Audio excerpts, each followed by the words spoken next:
Hello friends, welcome to news Tamil online. பல ஆயிரம் வருஷங்களுக்கு முன்னாடி மனித கற்பனைகளுக்கு அப்பாற்பட்ட ஒரு காலம், துவாபர யுகத்தோட முடிவுல இந்த உலகம் இருந்துச்சு. ஒரு ஆழ்ந்த சிந்தனையில கிருஷ்ண பரமாத்மா உட்கார்ந்துருக்காரு. அவரோட கண்ணு முன்னாடி அவரோட மக்கள் ஒருத்தர் அடிச்சுக்கிட்டும் கொன்னு குவிச்சுக்கிட்டும் இருந்தாங்க. அவர் ஆசையா உருவாக்குன மொத்த துவாரகா நகரமும் கடலுக்கடியில கொஞ்சம் கொஞ்சமா மூழ்கிட்டு இருந்துச்சு. அந்த பயங்கரமான பேரழிவை பார்த்தபடி உட்கார்ந்திருந்த கிருஷ்ணரோட ஆள் மனசுல பல வருஷங்களுக்கு முன்னாடி மகாபாரத போர் முடிஞ்ச தருவாயில ஒரு பெண் விட்ட சாபந்தான் காட்சிகளா ஓடிக்கிட்டு இருந்துச்சு. அந்த காட்சிகளோட முதல் தருணத்துல 100 கௌரவர்களையும் போர்ல கொன்ன பிறகு வெற்றியடைந்த பாண்டவர்கள் அரசவைக்கு வந்து நிக்கிறாங்க. கூடவே இந்த போர்ல பாண்டவர்கள் ஜெயிக்க முழு முதல் காரணமா இருந்த கிருஷ்ணரும் வந்து நிக்கிறாரு. தன்னுடைய சொந்தங்களையே கொன்று குவித்து வெற்றியடைந்த பாண்டவர்கள் என்ன சொல்றதுன்னு தெரியாம மௌனமா நிக்கிறாங்க. திடீர்னு ஒரு பெண்ணோட அழுகுரல் அந்த மொத்த அரசவையோட மௌனத்தையும் கலைக்குது. மிக துயரத்தோட அழுதுகிட்டே அந்த அரசவைக்குள்ள வந்து நின்னது 100 கௌரவர்களுக்கும் ஒரே தாயான காந்தாரி.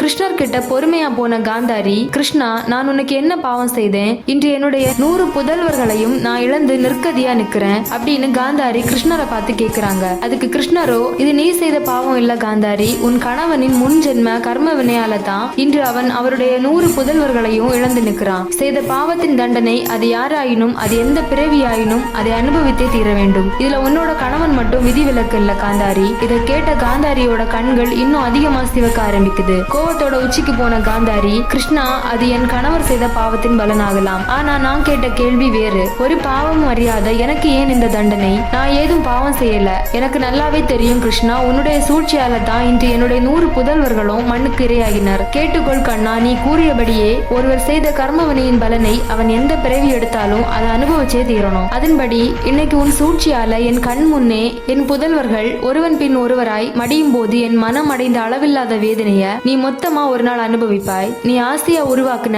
துவாரகா நகரமும் நகரத்து மக்களும் உன் குடும்பத்தினரும் உன் புதல்வர்களும் ஒருவரை ஒருவர் அடித்துக் கொண்டு மாண்டு போவாங்க. மொத்த துவாரகா நகரமும் பேரழிவை சந்திக்கும். இதுவே உன் முடிவு கிருஷ்ணா. இப்படி கிருஷ்ணருடைய மனசுக்குள்ள ஓடிட்டு இருந்த அந்த காட்சிகள் முடிவு வரும்போது கிருஷ்ணர் சொல்றாரு, கந்தாரியின் சாபம் நிறைவேறியது. இவர் இதை சொல்லி முடிக்க மொத்த துவாரகா நகரமும் கடலுக்கடியில மூழ்கி போகுது. இப்ப நாம பார்த்த இந்த மகாபாரத இதிகாச கதைப்படி கிருஷ்ணர் வாழ்ந்ததா சொல்லப்படுற துவாரகா நகரம் பல்லாயிரம் வருஷத்துக்கு முன்னாடி இந்த பூமியில இருந்ததாகவும் காலப்போக்குல அது கடலுக்குள்ள மூழ்கி போனதாகவும் சொல்லப்பட்டிருக்கு. இது ஒரு இலக்கிய இதிகாச குறிப்பா வச்சுட்டு 1981ல நடந்த ஒரு முக்கியமான நிகழ்வை பத்தி பார்க்கலாம். குஜராத்தோட கடல் பகுதிகளில் இந்தியன் ஆர்கியாலஜி டிபார்ட்மெண்ட் ஒரு ஆராய்ச்சியை மேற்கொள்றாங்க. அந்த ஆராய்ச்சியில நிறைய பழங்கால பொருட்கள் அந்த கடலுக்கடியில அவங்களுக்கு கிடைச்சிருக்கு. உள்ள போக போக பழங்கால நாணயங்கள், சங்குகள், மாபெரும் நங்கூரங்கள் அவங்களுக்கு கிடைச்சுக்கிட்டே இருக்கு. அது மட்டும் இல்லாம அங்க ஒரு பிரம்மாண்டமான ரொம்பவும் அட்வான்ஸ்டான நகரம் இருந்ததற்கான தடயங்களை அவங்க கண்டுபிடிக்கிறாங்க. ரிசர்ச் படி அந்த நகரத்தோட பேரு துவாரகான்னு அவங்க சொல்றாங்க.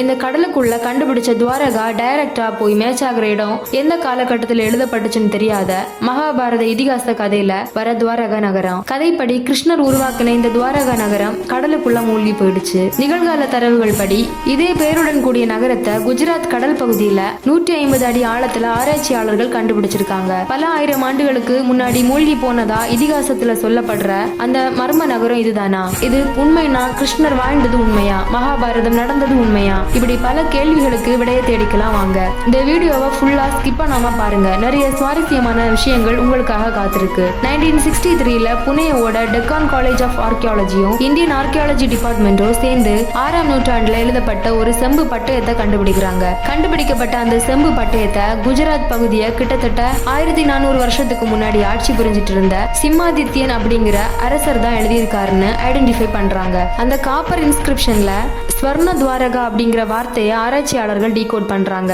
இதை பேஸ் பண்ணி தேடும் போதுதான் குஜராத்ல உண்மையான துவாரகா அப்படிங்கிற பேர்ல ஒரு கிராமம் இருக்கிறதா இவங்க கண்டுபிடிக்கிறாங்க. அதே வருடம் அந்த கிராமத்துக்கு ஆர்கியாலஜிக்கல் டிபார்ட்மெண்ட் நேரடியா போய் ஆராய்ச்சிகளை மேற்கொள்ளும் போது இந்த கிராமத்தோட கடலோர பகுதிகளிலையும் கிராமத்துக்குள்ளேயும் பல பழமையான பொருட்களையும் கட்டிடங்களையும் ரிசர்ச்சர்ஸ் கண்டுபிடிக்கிறாங்க. டெஸ்ட் பண்ணி பார்த்ததுல இங்க இவங்களுக்கு கிடைச்ச பொருட்கள் எல்லாமே கிட்டத்தட்ட 3500ல இருந்து 4000 வருஷங்கள் பழமையானது. ஒரு கட்டத்துக்கு மேல அதிகமான ஆர்டிஃபேக்ட்ஸ் எல்லாமே கடலோர பகுதிகளில் கிடைக்க ஆரம்பிக்குது. இந்த ஒரு விஷயம் தான் ஆராய்ச்சியாளர்களோட பார்வையை இந்த கிராமத்தை ஒட்டி இருக்கிற கடல் பகுதிகளை நோக்கி திருப்புது. இவங்களோட தியரி படி இவ்வளவு அதிகமான ஆர்டிஃபேக்ட்ஸ் இந்த கடலோர பகுதிகளில் கிடைக்குதுன்னா ஏதோ ஒரு மிகப்பெரிய விஷயம் ஒரு சில கிலோமீட்டர் ரேடியஸ்ல கடலுக்குள்ள மறைஞ்சு இருக்கணும்னு இவங்க முடிவு பண்றாங்க. ஒரு சில காரணங்களால இவங்களோட ஆய்வு கடலோர பகுதிகளிலேயே நின்று போகுது. ஆராய்ச்சிகள் நடத்தப்பட்டு சுமார் 7-8 வருஷம் கழிச்சு ஒரு முக்கியமான நபர் 1981ல இந்த ஆராய்ச்சியை மறுபடியும் தொடங்குறாரு. Doctor SR Rao. இவர் அந்த பீரியட்ல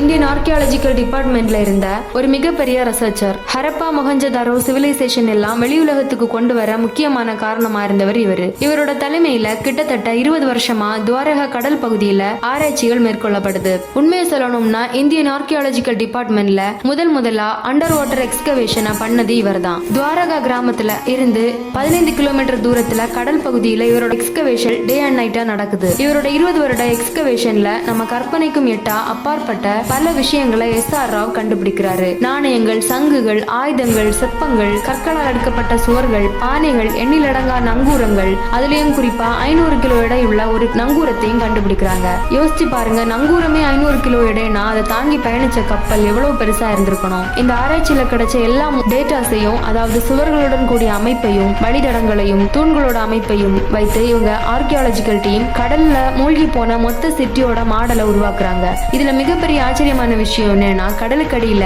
கிடைச்ச எல்லாமே 9000 இருந்து 11000 ஆண்டுகள் பழமையானது. இங்க நம்ம யோசிச்சு பார்க்க வேண்டிய விஷயம், அறிவியல் படி மனிதர் கற்களால ஆயுதங்களை உருவாக்கி பயன்படுத்த துவங்கிய காலம் தான் ஸ்டோன் ஏஜ், அதாவது கற்காலம். ஆய்வுகள் படி கிட்டத்தட்ட 10,000 வருஷங்களுக்கு முன்னாடி தான் மனிதன் கற்களாலான ஆயுதங்களை பயன்படுத்த ஆரம்பிச்சிருக்கான். ஆனா அதே காலகட்டத்துல ஒரு வெல் அட்வான்ஸ்டான சிவிலைசேஷன் உலோக ஆயுதங்களை பயன்படுத்தி இருக்கு. இந்த சிவிலைசேஷனுக்கு கட்டடக்கலையும் சிற்பக்கலையும் தெரிஞ்சிருக்கு. நங்கூரத்தை ஆதாரமா வச்சு பார்க்கும்போது கப்பல் கட்டி கடலில் எப்படி பயணிக்கணும்னு இந்த சிவிலைசேஷனுக்கு தெரிஞ்சிருக்கு. மனித கற்பனைக்கும் அறிவியலுக்கும் அப்பாற்பட்ட ஒரு மர்ம நகரம் குஜராத்ல இருந்து 15 கிலோமீட்டர் கடல் பகுதியில 150 அடி ஆழத்துல தூங்கிட்டு இருக்கு. இது எல்லாத்தையும் டீடைலா ஸ்டடி பண்ண டாக்டர் SR ராவ் மகாபாரதத்துல சொல்லப்பட்ட அந்த துவாரகா நகரம் தான் இந்த இடத்துல கடல் பகுதியில மூழ்கி போயிருக்குன்னு சொல்றாரு. அது மட்டும் இல்லாம இதை பேஸ் பண்ணி அவர் பண்ண எல்லா ஆராய்ச்சிகளையும் the lost city of Dwarka அப்படிங்கிற பெயர்ல புக்கா வெளியிட்டு இருக்காரு. இவருடைய குறிப்புகள் படி இது ஒரு பிரம்மாண்டமான பழங்கான நகரம். இங்க வாழ்ந்த சிவிலைசேஷன் கட்டிடக்கலையும்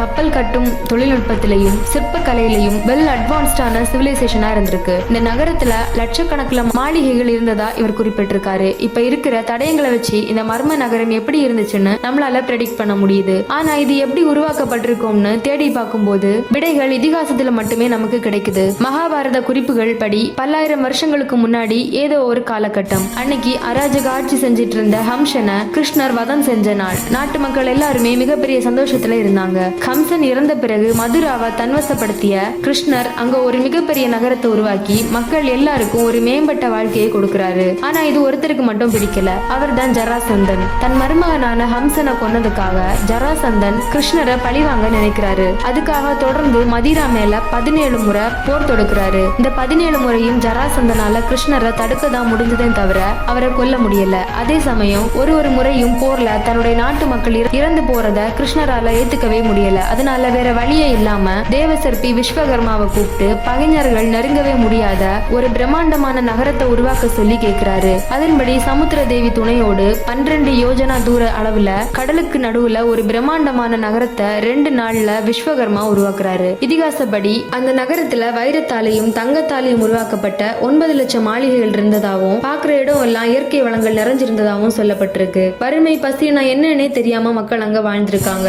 இதுக்கப்புறமா நம்ம முன்னாடி பார்த்த மாதிரியே காலங்கள் பல கடக்க காந்தாரியோட சாபத்தினால மொத்த நகரமும் கடலுக்கடியில மூழ்கி போகுது. இப்போ நிகழ்காலத்துக்கு வரலாம். தன்னோட வாழ்க்கையில பாதிக்கு மேல செலவு செஞ்சு இதை ஆராய்ச்சி பண்ண டாக்டர் SR ராவ் 2001ல கவர்மெண்ட் கிட்ட இந்த இடத்தை பத்தின பேப்பரை சப்மிட் பண்ணி ஃபர்தர் எக்ஸ்கவேஷனுக்கு 14 கோடி மட்டும் அலோகேட் பண்ணுங்க, போதும் உலகமே திரும்பி பார்க்குற அளவுக்கு அதிசயத்தை கடல்ல இருந்து நாம வெளியே கொண்டு வரலாம்னு கேட்டிருக்காரு. ஆனா அரசாங்கம் இதுக்கு மேல இந்த ப்ராஜெக்ட்ல இன்வெஸ்ட் பண்றதுக்கு ஆர்வம் காட்டல. இதுக்கு எக்ஸாக்டான ரீசனும் நமக்கு தெரியல. கடைசி வரைக்கும் ட்ரை பண்ண SR ராவ் அவங்களும் 2013ல ஏஜிங் காரணமா இறந்து போயிடுறாரு. நம்ம கண்களுக்கு முன்னாடி இப்படி ஒரு அதிசயம் வெளிக்கொண்டு வரப்படாம எதனால மறைக்கப்பட்டு வருதுன்னு தான் தெரியல. எல்லாத்தையும் தாண்டி இந்த ஆராய்ச்சிகளும் அனுமானங்களும் இதிகாசத்துல சொல்லப்பட்டுள்ள அந்த ஒரு துவாரகா நகரத்தை தான் குறிக்குதுன்னா கிருஷ்ணர் வாழ்ந்தது உண்மையா, கர்ணர் வாழ்ந்தது உண்மையா, மகாபாரத போர் நடந்தது உண்மையா, இதிகாசங்க வெறும் கட்டுக்கதை இல்லையா, அதுல வரக்கூடிய கதாபாத்திரங்களும் உண்மையில வாழ்ந்த மனிதர்களா? இந்த எல்லா கொஸ்டினுக்கும்